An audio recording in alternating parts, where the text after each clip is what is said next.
He's getting a cup Welcome of tea. back, folks, to PKN's live stream of interviews being conducted at the AIP Australasian Packaging Conference 2025 and beyond, with this interview being brought to you thanks to Ball and Doggett.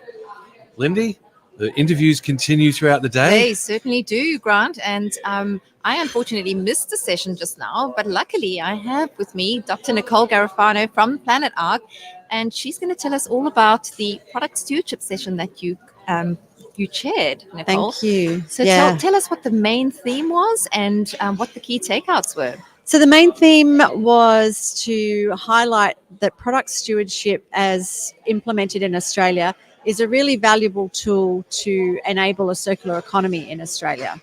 Product stewardship mostly here is being adopted as a collection mechanism. So how can we recover materials and products at their end of life in an organised manner to keep their value going through the system?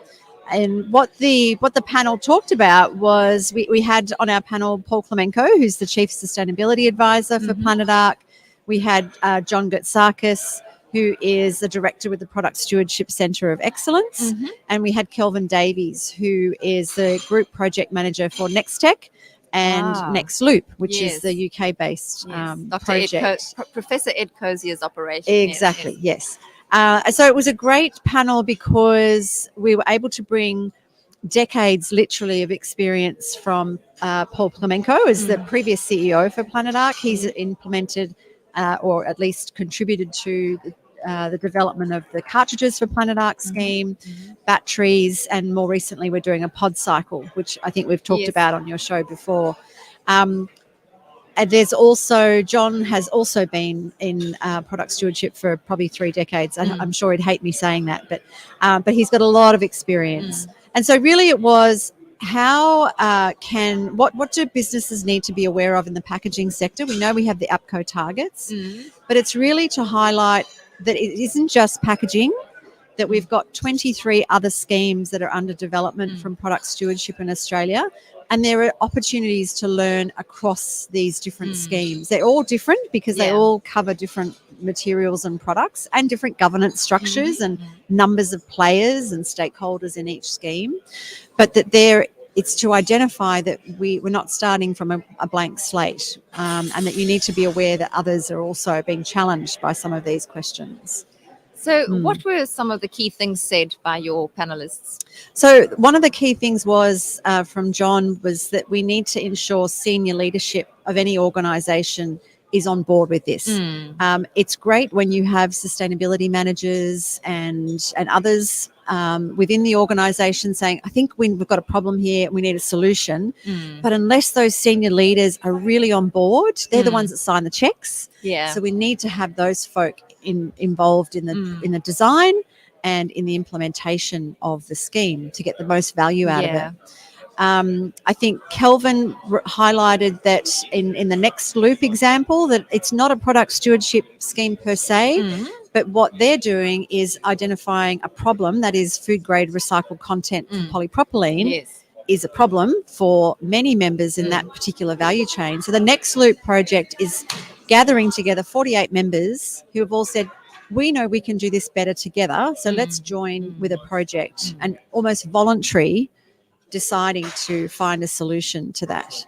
And I think with Paul's experience, he's seen the development. He was very much with the development of what was phones for Planet Ark, is now known as Mobile Muster. And again, how to also bring the corporate people together, but also the importance of getting the messages to consumers and making it easy for consumers. So And did you have time for some audience engagement afterwards? Yes, there's some really good questions around how do we.